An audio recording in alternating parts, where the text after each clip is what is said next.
Selamat malam, selamat datang dalam webinar The Series Prolog Menemukan Saham Mercy Harga Bajai. Tentunya menjadi pertemuan yang ditunggu-tunggu nih, terutama bagi kaum milenial. Bagaimana kabarnya teman-teman sekalian? Semoga teman-teman dalam keadaan sehat hingga acara ini berakhir nanti. Saya Andra Putri sebagai host webinar kali ini akan memandu acara sehingga paripurna. Main ke Paris untuk liburan, ketemu Jisoo, Ambassador Dior. Selamat malam teman-teman, sudah siapkah Anda menjadi investor? Webinar sesi kali ini merupakan episode awal dari rangkaian series menjadi investor dengan topik utama tentang saham. Pastinya ini bukan topik yang asing lagi nih bagi teman-teman sekalian. Nah, mumpung masih episode awal, episode prolog, bagi teman-teman yang sudah hadir bisa nih ngajak teman-teman lainnya atau keluarga terdekat untuk gabung ke webinar kali ini. Teman-teman bisa update status WA atau medsos lainnya dan kasih tahu kalau webinar malam ini tuh sangat-sangat menarik, apalagi kaum milenial yang ingin tambah cuan tapi tetap berbahan. Baik, tanpa lama-lama, mari kita undang ya narasumber webinar malam kali ini.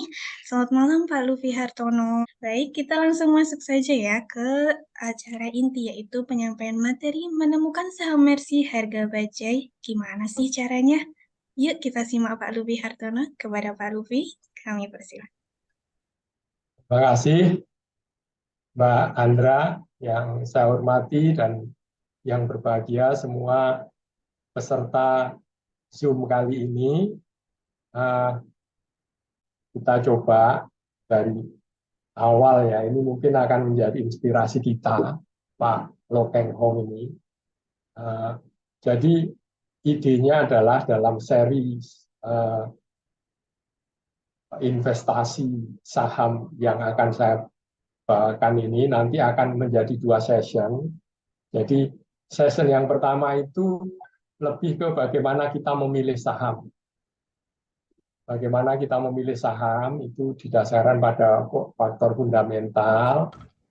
Dan yang sesi kedua itu nanti bagaimana kita mengoptimalkan investasi kita. Jadi kita akan menjual saat harganya tinggi, kemudian membeli lagi di harga yang rendah, seperti itu. Jadi kita mengoptimalkan dengan cara kapan kita membeli, kapan menjual, dan itu bagian dari maintenance atau bagian dari pengelolaan investasi jangka panjang kita. Nah ini kalau kita lihat nanti di dalam 2 sesi series ini, yang sesi pertama itu nanti kita yang pertama ini kita prolognya ya, jadi pembukaannya lah, pendahuluannya, kemudian juga kita mengenali ciri-cirinya seperti apa sih saham yang bagus tapi harganya murah. Nah itu kita bisa nanti memakai atau meniru ya cara dari Pak Lo Keng Hong ini memilih saham, dan kita juga mungkin nanti bisa mengembangkannya sendiri. Kemudian yang kedua itu nanti bagaimana prakteknya kita men-screening saham dari ratusan saham di pasar modal ini, bagaimana cara kita memilih saham yang bagus dan bagaimana mengetahui bahwa saham yang bagus itu dijual dengan harga yang masih murah. Nah, nanti yang ketiga itu yang episode ketiga dari sesi pertama itu kita membedah saham-saham yang pernah dibeli oleh Pak Lo Keng Hong. Jadi nanti ada beberapa saham kita ingin analisis sebenarnya apa sih yang membuat Pak Lo Keng Hong itu memilih saham itu, dan terbukti nggak dia itu diuntungkan dari pilihan sahamnya itu.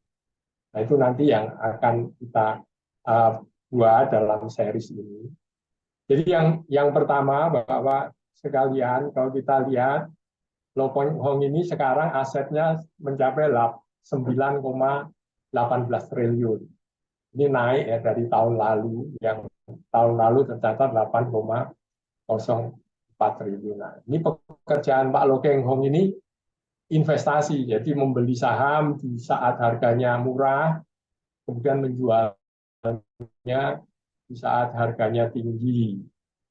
Nah, ini mudah-mudahan juga nanti menjadi inspirasi dari kita uh, untuk mulai berinvestasi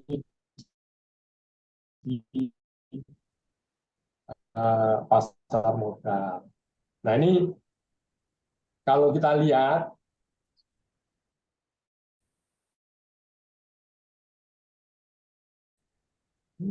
Keng Hong itu untung berkali lipat di dunia saham, mulainya dengan saya, cuma saya karena pegawai negeri mungkin ya tidak menekuni dengan baik.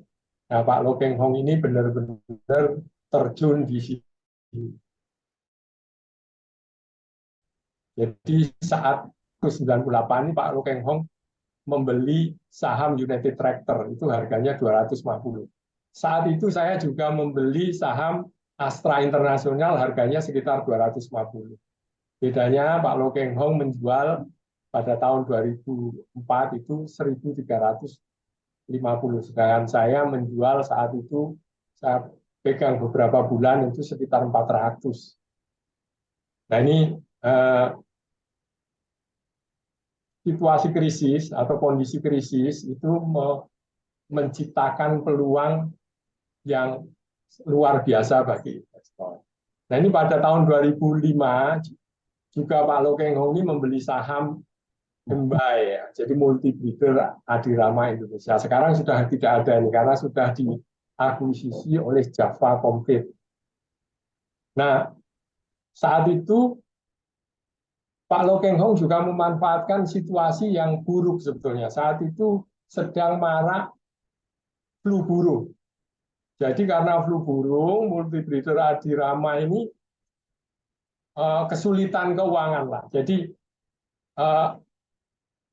utangnya itu 600 miliar, tapi equity-nya atau aset bersihnya itu hanya 16 miliar. Jadi situasi krisis itu membuat multi breeder Adirama ini sangat kesulitan, walaupun Pak LKH ini mungkin tahu perusahaan itu sebenarnya sangat menguntungkan, tapi karena kondisi saat itu flu burung itu perusahaan terpukul. Nah, sahamnya merosot, jadi hanya 250 per saham. Nah, setelah 6 tahun kemudian Pak Lo Keng Hong menjual saham Emba ini 31.500. Jadi keuntungannya adalah 126 kali lipat.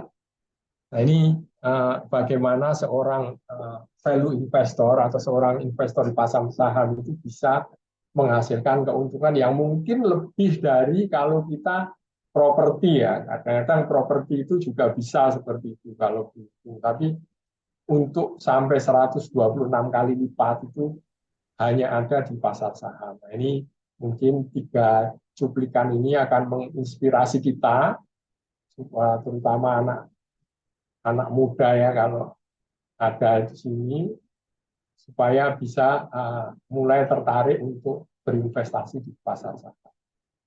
Terus, nah ini Bapak dan Ibu sekalian, rekan-rekan sekalian, jadi yang akan saya sampaikan nanti sampai dengan session kedua itu adalah bagaimana menjadi wake up investor atau lawannya sleeping investor. Jadi kalau di dunia investasi itu Pak Lo Keng Hong, kemudian juga kalau secara internasional itu ada Warren Buffett, itu sleeping investor. Jadi investor ini membeli saham saat harganya sangat murah dan didiamkan saja. Nanti bertahun-tahun, ya mungkin ada yang cepat ya, kalau beruntung dan mungkin bisa sampai puluhan tahun untuk saham-saham yang lain. Nah, ini mereka tidak perlu melihat chart saham. Jadi mereka sudah membeli, yakin harganya murah, ditunggu aja sampai naik berkali-kali lipat. Nah, menunggu ini tidak pasti ya, jadi bisa puluhan tahun, bisa 2 tahun, 3 tahun, tapi menunggu tidak baik. Nah, idenya adalah apakah pertumbuhannya tidak dapat dipercepat? Kalau secara teori mestinya bisa. Kalau kita melihat dinamika pasar ya, dinamika pasar saham itu selalu dinamis, jadi harganya selalu naik turun. Kalau kita bisa memanfaatkan itu, tentu kita bisa mempercepat pertumbuhan dari saham. Jadi yang nanti uh, kita bawakan atau yang saya bawakan itu bagaimana menumbuhkan saham itu dari sisi kuantitasnya. Jadi volume sahamnya kita kembangkan. Jadi kalau misalnya kita membeli 100, nah kita bagaimana caranya supaya nanti dalam 2-3 tahun itu menjadi saham kita menjadi dari 100 lot menjadi 150 lot atau 200 lot. Jadi dengan nanti kenaikan harga itu kita bisa mendapatkan hasil berlipat-lipat. Terutama ini investor-investor yang ingin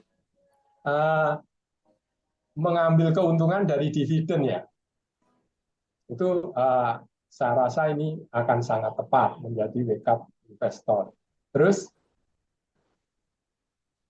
nah ini rekan-rekan sekalian, kalau kita lihat itu misalnya sebagai contoh ya di sini, kenapa kok kita harus melihat harga saham? Jadi kita tidak begitu saja menunggu ya sampai, karena sebenarnya harga itu selalu naik turun.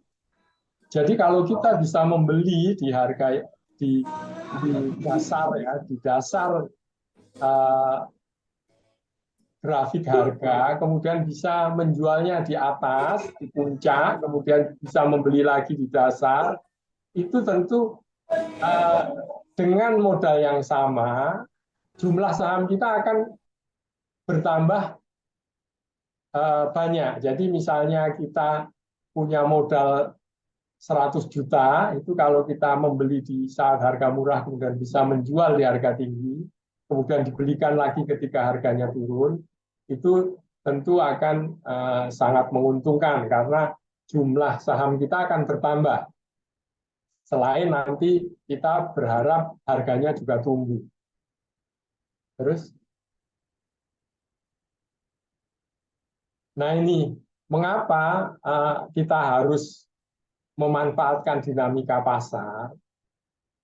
Bukankah cara menunggu sudah terbukti? Jadi memang sudah terbukti ya Pak Loh Keng Hong kaya raya karena menjadi value investor yang notabene sleeping investor. Jadi dia menunggu saja sahamnya sampai naik lagi.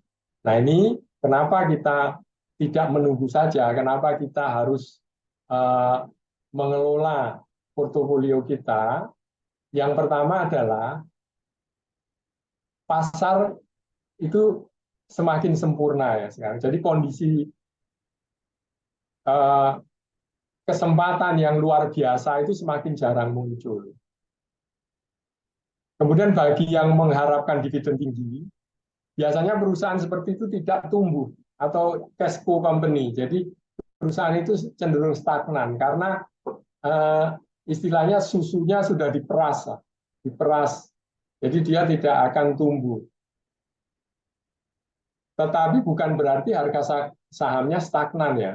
Jadi harga saham itu tetap dia akan dinamis.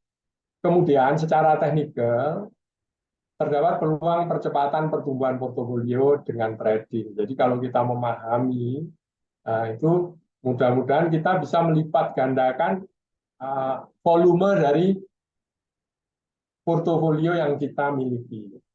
Terus,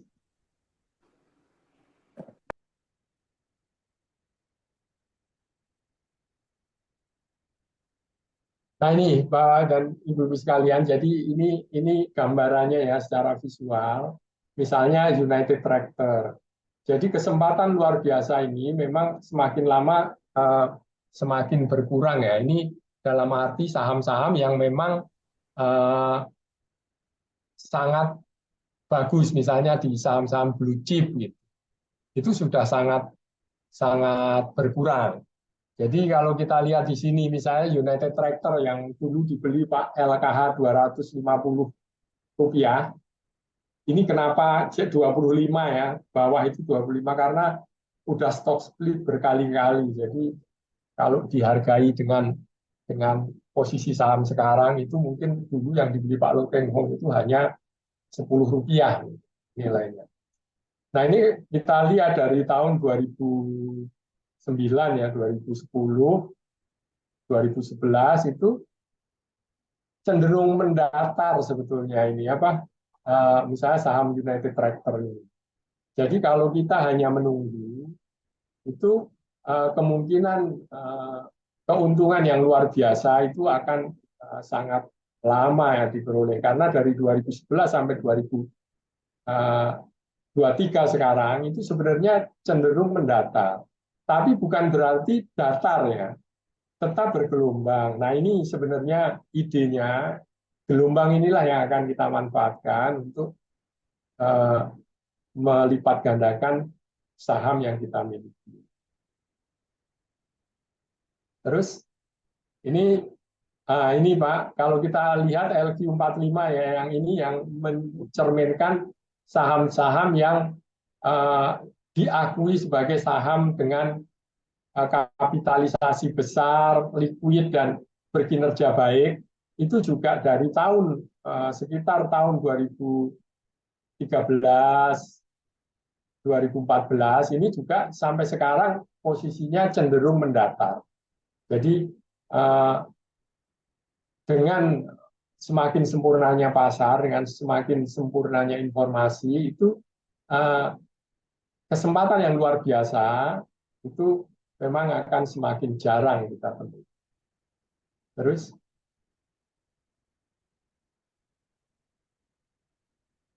nah ini juga ini tadi kenapa kita perlu trading. Alasan kedua, jadi harga harga saham dengan dividen besar itu cenderung tidak tumbuh, tapi berfluktuasi sangat tinggi.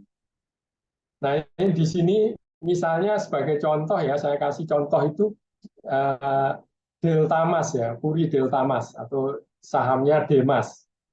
Nah, ini kalau kita lihat Demas ini harganya dari tahun 2016 sampai 2024 itu sebenarnya cenderung di situ-situ saja. Tidak tumbuh seperti yang ya banyak kita yakini bahwa saham itu akan terus tumbuh. Tapi kalau kita lihat di sini, Bapak dan Ibu sekalian, dari mulai tahun 2017, nah ini kalau kita baca dividen itu uh, uh, ini tahun ya apa menyeberang tahun ya. Jadi misalnya dividen tahun 2018 itu berarti interimnya tahun 2017 dan finalnya tahun 2018. Ini dividen tahun 2000 tahun buku 2017. Nah, ini kita lihat tahun 2017 itu 11,8 ditambah 16,8. Jadi ini sudah 28% ya satu tahun. Tahun 2018 itu 2000 ya 2018 itu 2019 itu 20%. Jadi setahun itu minimal 20% dia dividennya. Tapi sahamnya tidak berkembang. Jadi harganya tidak tumbuh. Tetapi bukan berarti harganya mendatar ya. Harganya tetap berfluktuasi. Nah, ini mungkin fluktuasi ini yang semestinya kita manfaatkan. Terus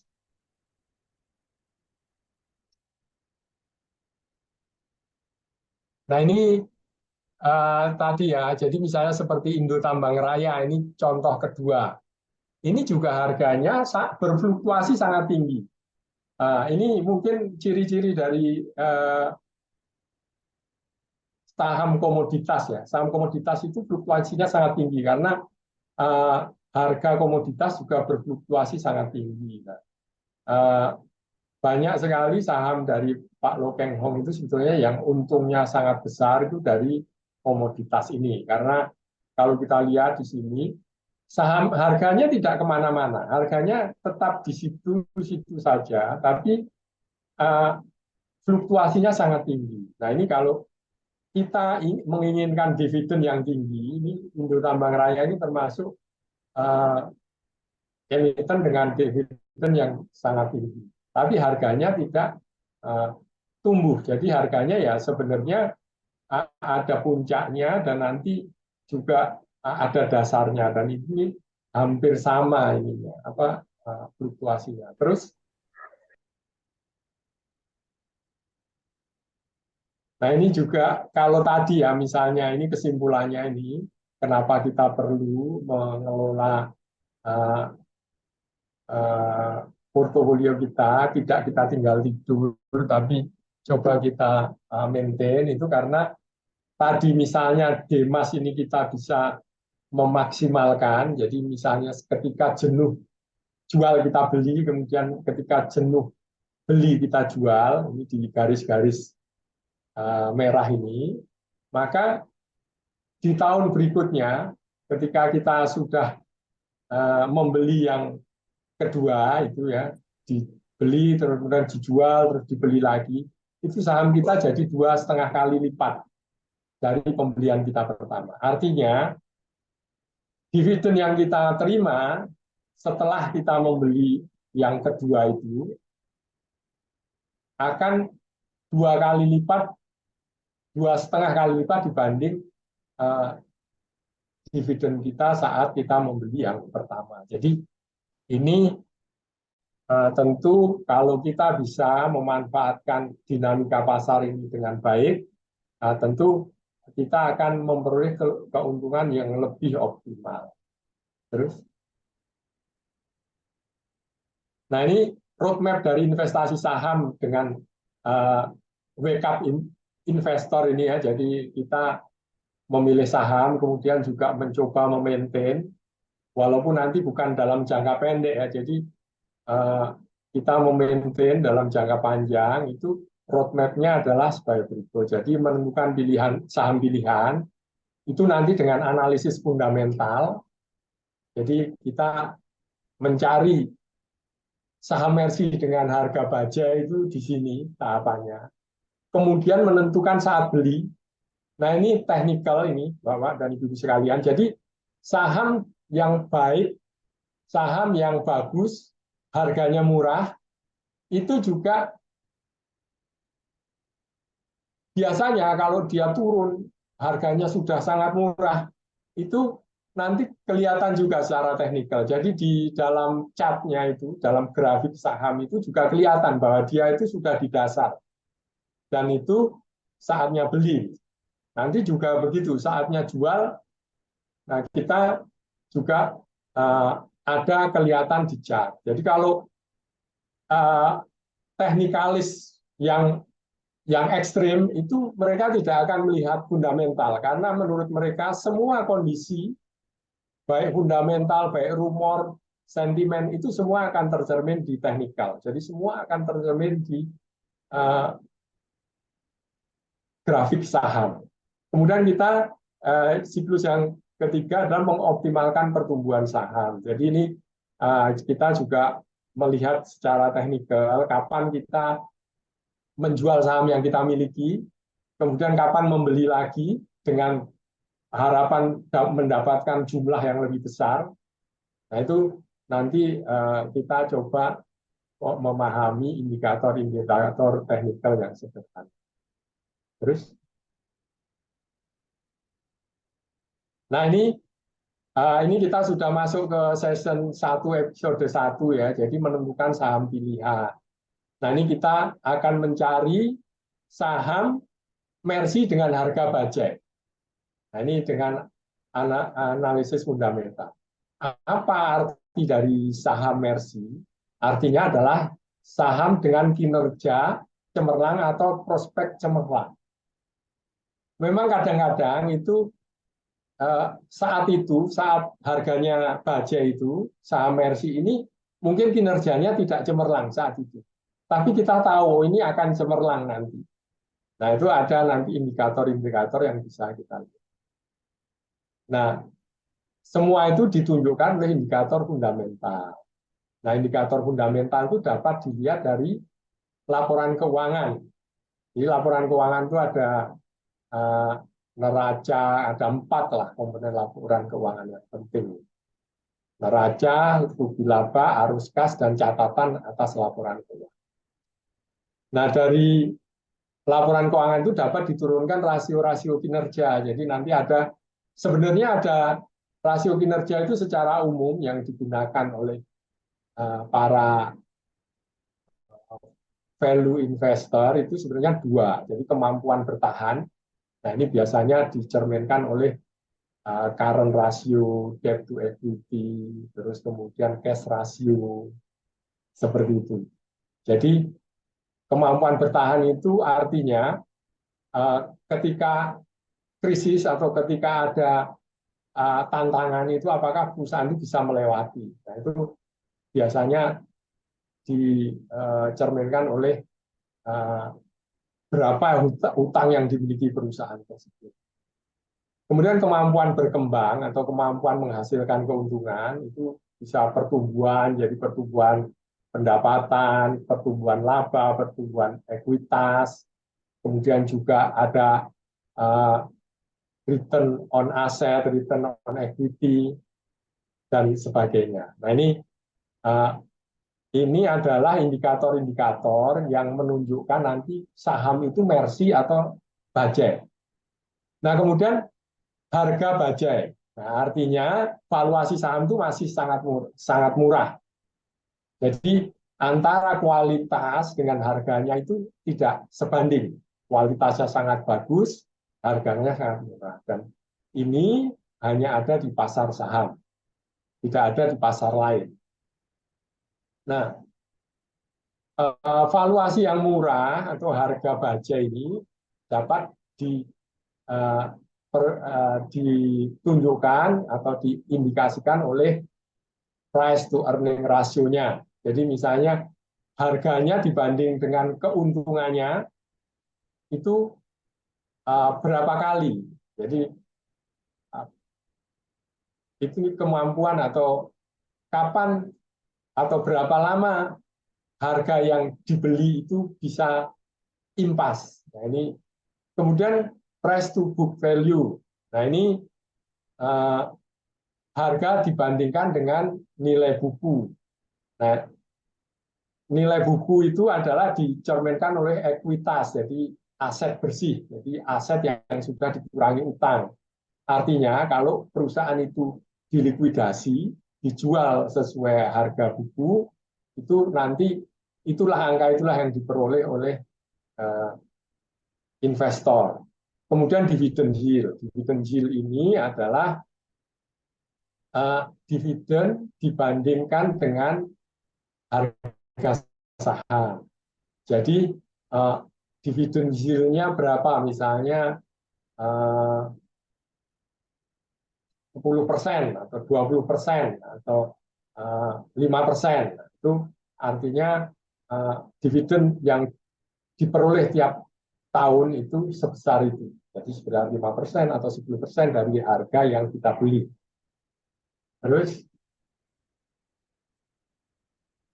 nah ini semua indikator kualitas dari saham itu ada di laporan keuangan. Jadi ada di aset, neraca misalnya.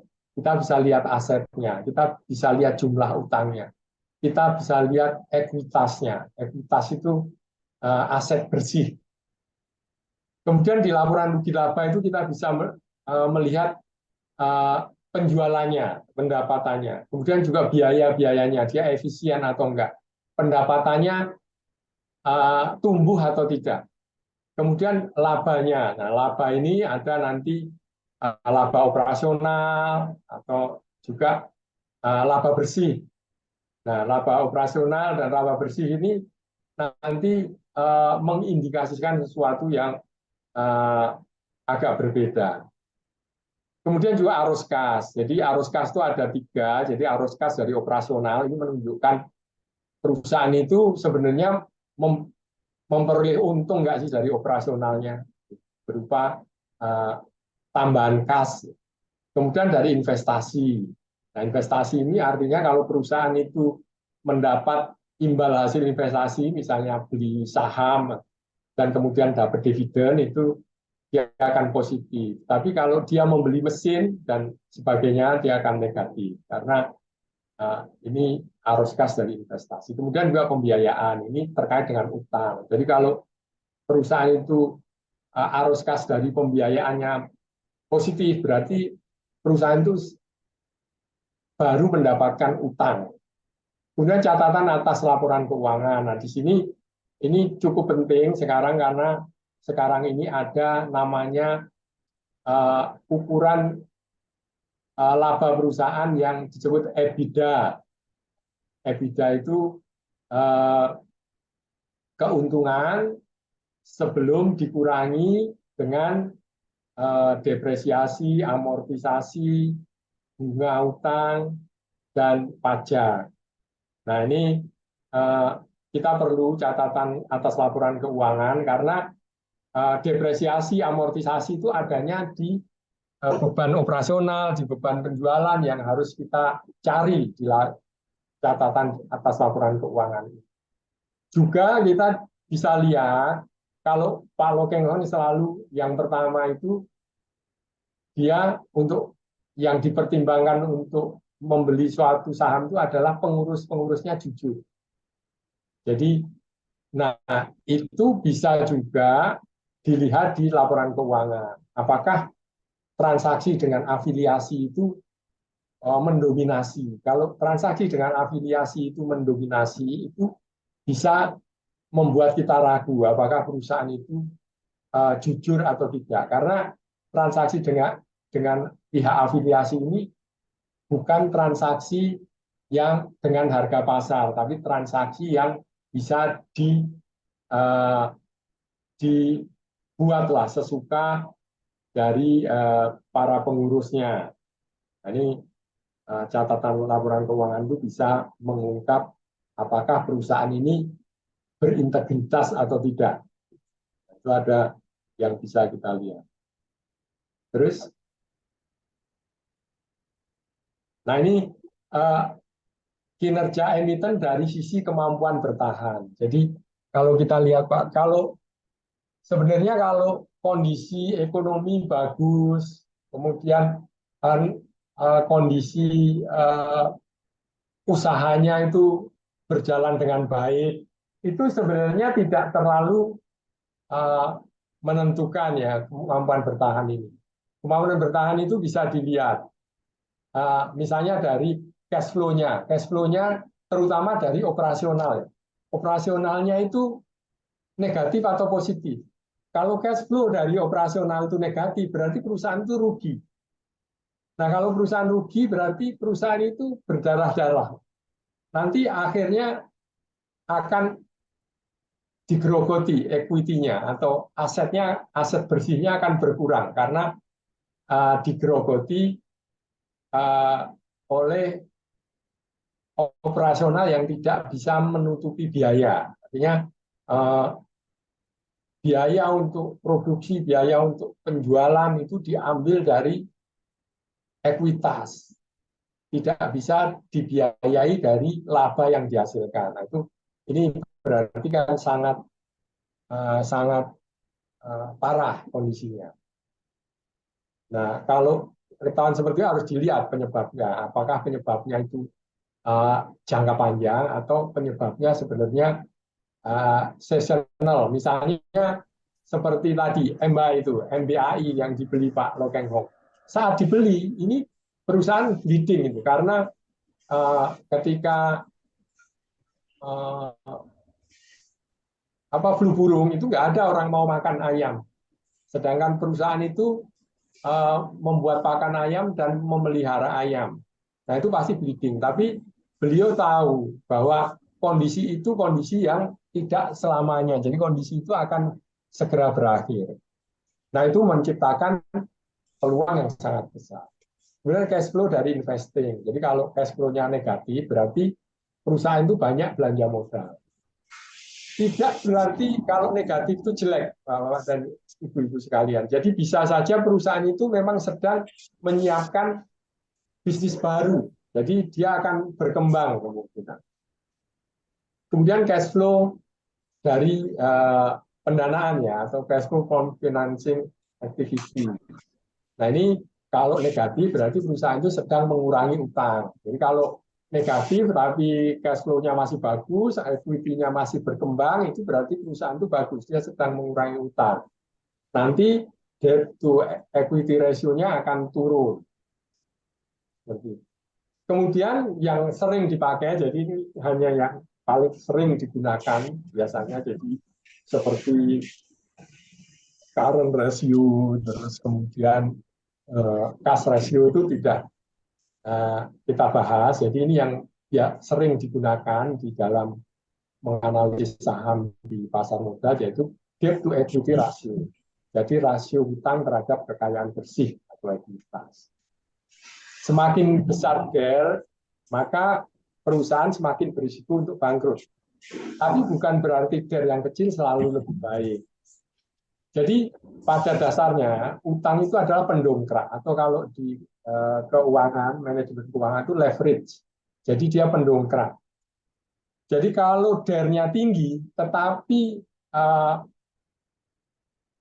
return on equity-nya tinggi juga, misalnya DER-nya 2 kali lipat dari industri, tapi return to equity-nya juga 2 kali lipat dari rata-rata industri. Berarti perusahaan itu menggunakan utangnya untuk membiayai aktivitas yang produktif.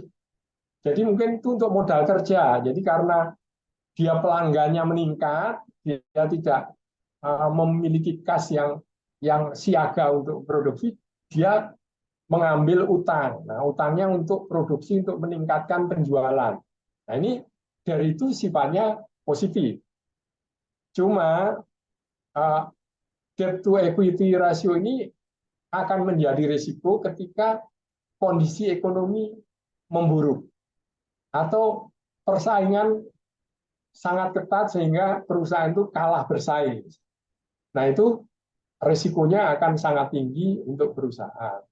Artinya apa? Jadi sebenarnya dari ini tidak otomatis menjadi risiko.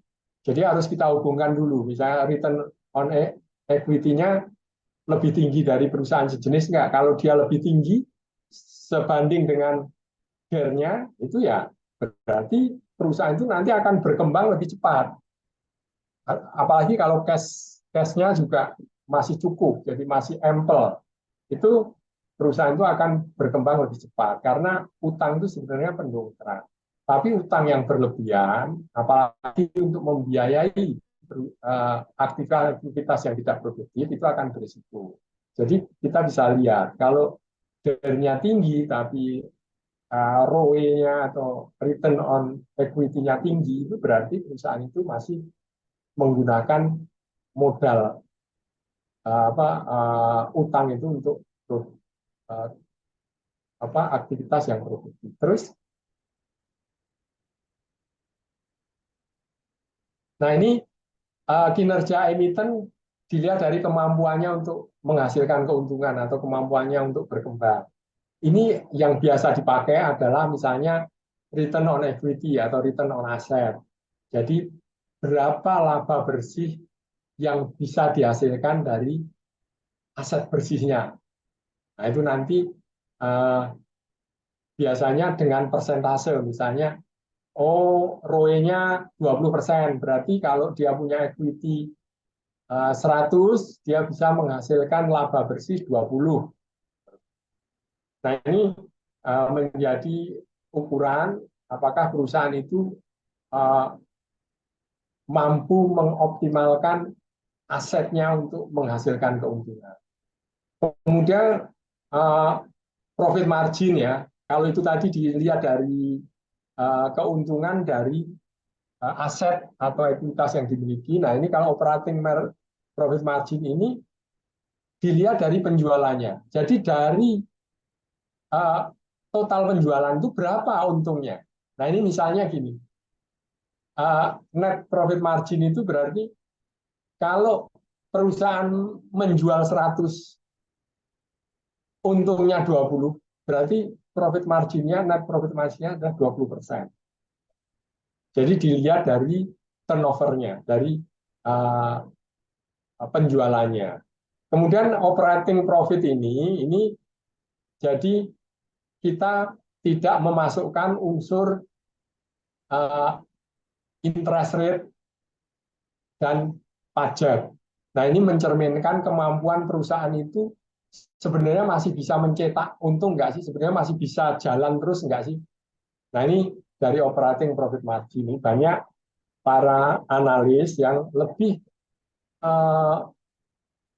melihat ke operating profit margin ini karena di sini operating profit margin itu kalau perusahaannya itu bisnisnya nggak cuma satu, misalnya perusahaan itu seperti Astra Internasional, itu dia punya perusahaan-perusahaan yang semuanya nanti menghasilkan laba, itu biasanya memakai EBIT atau earning before interest and tax dibandingkan dengan operating profit margin. Nah, ini adalah keuntungan yang sudah terbebas dari kebijakan akuntansi. Jadi dan kondisi-kondisi yang tidak rutin lah. Misalnya interest rate itu kan tidak mencerminkan kemampuan perusahaan untuk menghasilkan laba, tapi dia lebih ke kondisi ekonomi biasanya karena inflasi dan sebagainya. Jadi itu kita keluarkan, itu makanya menjadi operating profit margin. Sedangkan kalau net profit margin itu ya memang keuntungan bersihnya sudah dikurangi semua, untungnya berapa. Kemudian ada yang disebut earning per share. Jadi total laba bersihnya itu dikurangi jumlah saham, dibagi jumlah saham. Jadi kalau kita beli misalnya saham UNTR misalnya, ternyata EPS-nya 1000, berarti setiap saham yang kita miliki itu menghasilkan profit 1000. Itu yang disebut dengan EPS. Terus, nah, itu tadi adalah bagaimana kita mencari saham yang bagus. Jadi, tadi ada kemampuan bertahannya bagus, kemampuan berkembangnya juga bagus. Nah, ini kemudian belum tentu saham ya, atau biasanya saham seperti itu dijual dengan harga yang mahal. Biasanya pasti harganya mahal. Tapi di pasar saham itu tidak menutup kemungkinan bahwa ada salah harga. Jadi barang bagus dijual dengan harga yang terlalu murah. Nah, inilah yang kita cari. Nah, bagaimana kita mencari saham-saham yang seperti itu? Ini antara lain yang bisa menunjukkan itu adalah yang pertama adalah price to book value atau nilai nilai saham dibandingkan dengan nilai ekonominya. Nah, nilai ekonominya itu diwujudkan dari ekuitas. Jadi nilai bukunya, aset bersihnya berapa kalau dibagi dengan jumlah saham. Nah, ini akan menunjuk kalau PBV itu 1, berarti harganya fair. Jadi misalnya ekuitasnya itu 1000, nah sahamnya 1000, nah itu nanti ekuitasnya apa? PBV-nya 1, berarti itu dijual 1 kali dari PBV. Nah, ini untuk melihat, jadi kalau misalnya PBV itu kurang dari 1, berarti harga itu murah dibandingkan dengan nilai ekonominya atau nilai yang sebenarnya. Kalau lebih dari 1, berarti harga saham itu melebihi dari yang seharusnya secara buku ya, secara akuntansi. Jadi misalnya PBV-nya 2, berarti saham itu dijual 2 kali lipat dari nilai yang seharusnya menurut akuntansi. Tapi kalau saham itu misalnya dijual dengan setengah kali dari PBV, berarti saham itu murah. Jadi kita mencari saham-saham yang PBV-nya itu murah, jadi masih kecil. Terus, nah ini price to earning ratio atau PER. Nah ini yang sangat penting. Jadi PER itu adalah harga dibandingkan dengan uh, keuntungan per sahamnya atau laba bersih per sahamnya. Jadi di sini misalnya EPS dari suatu saham 3,5 kali. Artinya dalam 3,5 tahun itu harga saham kita bisa ditutup dari keuntungan saham tersebut. Jadi misalnya kita beli harga dengan harga 1.000, pernya misalnya 2 kali, berarti dalam 1 tahun perusahaan itu bisa menghasilkan uang 500. Jadi dalam 2 tahun harga beli saham kita yang 1.000 itu sudah bisa tertutupi dari keuntungan perusahaan. Terus, nah ini juga ada Pak, ini mungkin jarang ya dipakai misalnya oleh Pak Lo Keng Hong, tapi di antara para fundamentalis atau analis keuangan, analis perusahaan, analis akuisisi misalnya, itu lebih banyak memakai ini EV per EBITDA. Nah, EV ini adalah economic value atau enterprise value dari suatu perusahaan. Nah, itu rumusnya adalah kapitalisasi pasar dikurangi kas. Jadi harga saham dikali jumlah saham dikurangi kas. Karena kenapa dikurangi kas? Jadi ini cara berpikir orang-orang yang akan mengakuisisi perusahaan. Jadi kalau harga perusahaan itu perusahaan itu bisa dibeli dengan kasnya kalau kasnya terlalu besar. Jadi kalau kas terlalu besar, itu harga perusahaan itu sebenarnya yang harus dibayar adalah kapitalisasi pasar dikurangi kas. Karena kas itu bisa langsung kita beli perusahaan, kalau kasnya banyak, kas itu bisa kita ambil untuk membayar perusahaan yang kita beli. Jadi EV itu atau enterprise value itu adalah kapitalisasi pasar dikurangi kas. Kemudian dibagi earning before interest, tax, depreciation, dan amortization. Nah ini kenapa tadi catatan akan atas laporan keuangan itu penting, karena untuk membuat analisis ini kita harus mencari mengurangkan depresiasi dan amortisasi dari keuntungan bersih kita. Jadi yang dipakai bukan keuntungan bersih, tapi keuntungan sebelum bunga, pajak, depresiasi, dan amortisasi. Nah ini mencerminkan kemampuan perusahaan itu sebenarnya untuk menghasilkan keuntungan tanpa intervensi dari kebijakan akuntansi. Karena depresiasi, amortisasi ini adalah kadang-kadang karena kebijakan. Jadi misalnya suatu mesin didepresiasi 10 tahun atau 5 tahun itu tergantung dari kebijakan akuntansi. Artinya laba atau rugi bersih itu sebenarnya tergantung dari kebijakan akuntansinya. Tapi kalau EBITDA ini tidak bisa diintervensi dari kebijakan akuntansi. Kenapa para analis atau para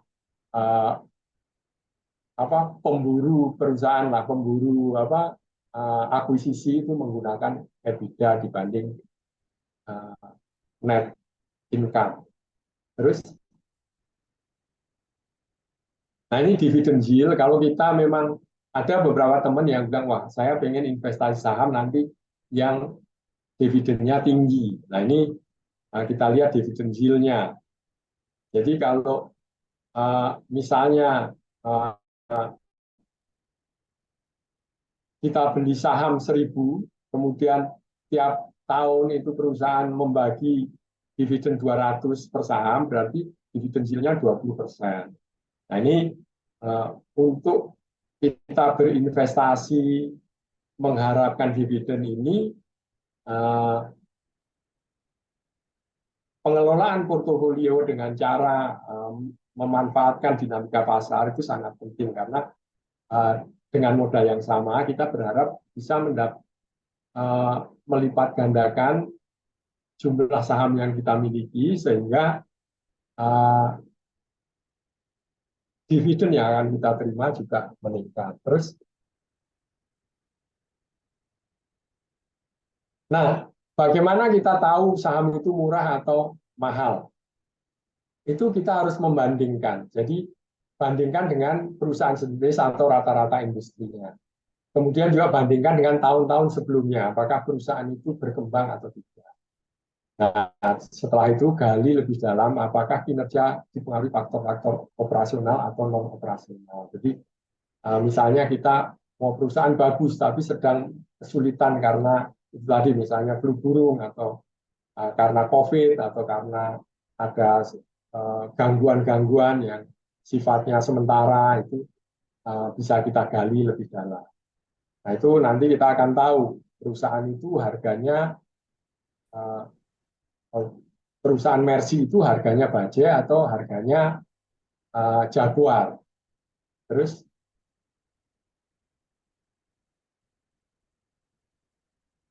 nah ini kira-kira contoh ya, dari misalnya kita membandingkan apakah perusahaan itu perusahaan yang bagus ya. Kita misalnya, saya ini di perusahaan batu bara. Saya ini ada ABMM, Adaro, Bayan, terus United Tractor dan Bumi.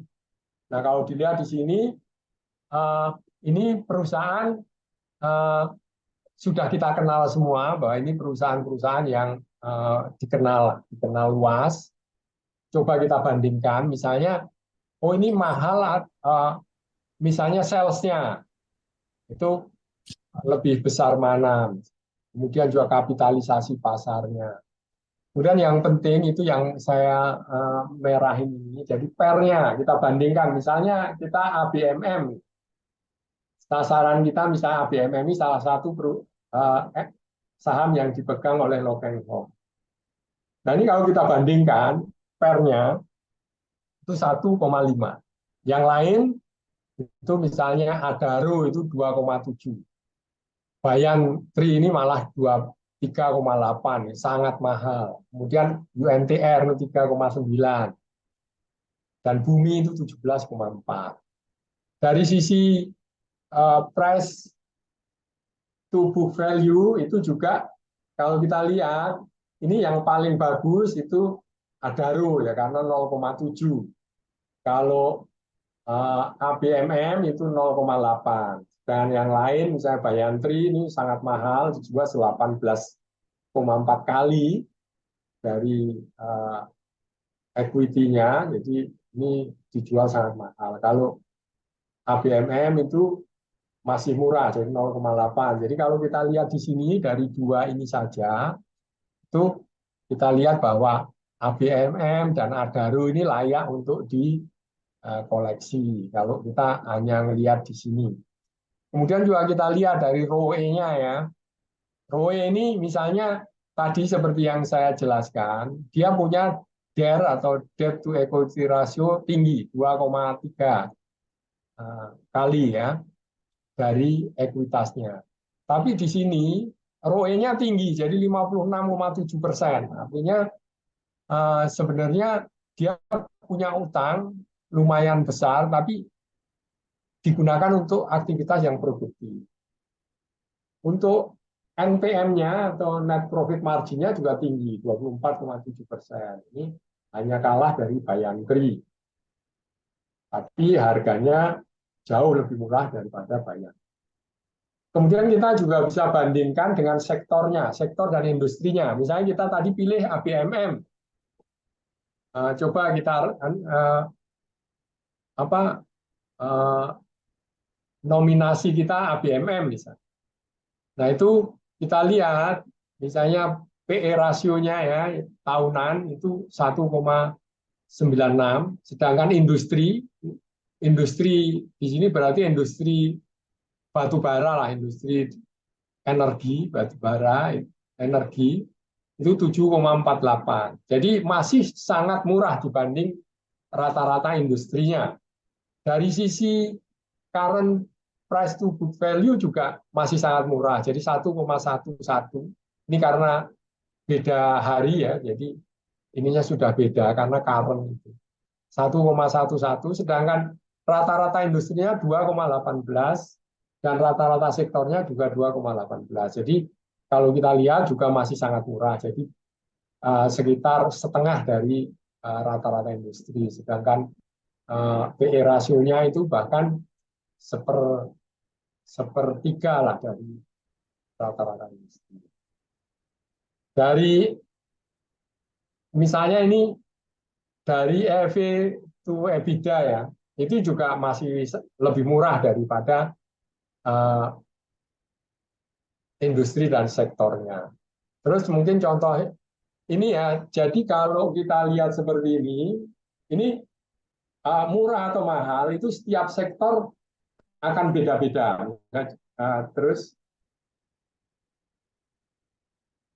nah ini tadi sektor pertambangan, sektor energi. Nah ini sektor komunikasi. Nah di sektor komunikasi ini rata-ratanya 15, 16 itu rata-rata. Jadi setiap industri itu punya uh, apa uh, dia murah atau mahalnya di tiap industri itu bisa beda-beda. Jadi misalnya dari PE-nya itu uh, kalau rata-rata Bursa Efek Indonesia itu sekitar 13 kali PE rata-rata bursa.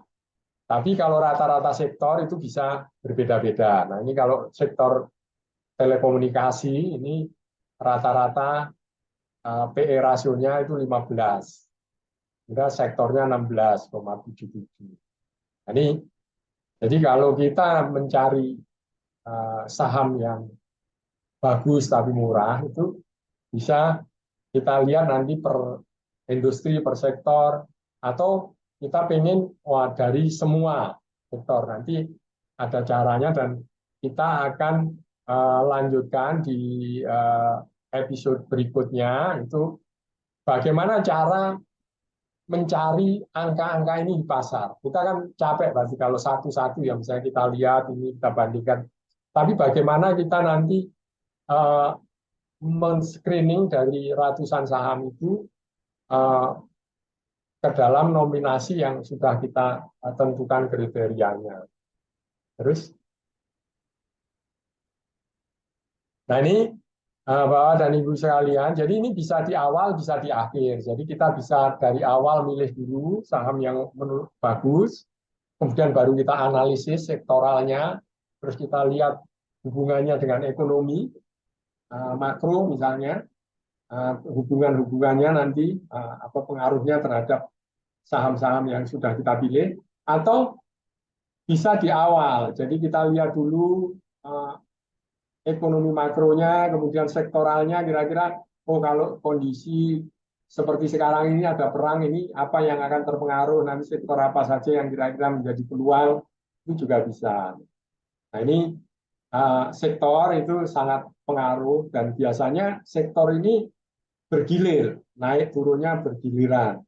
Dan biasanya sektor tertentu akan terpengaruh dengan kondisi ekonomi tertentu. Misalnya kalau sekarang ini perang Rusia Ukraina, masa energi nanti yang. Tapi ketika misalnya COVID kemarin itu sektor-sektor kesehatan misalnya yang terpengaruh besar. Dan ini bisa kita lakukan analisis ini dengan banyak membaca dan banyak menghubungkan kondisi-kondisi dunia dengan pengaruhnya ke saham-saham yang sudah kita pilih. Bapak-bapak dan ibu-ibu sekalian, mungkin cukup yang saya sampaikan pada kesempatan kali ini. Terima kasih.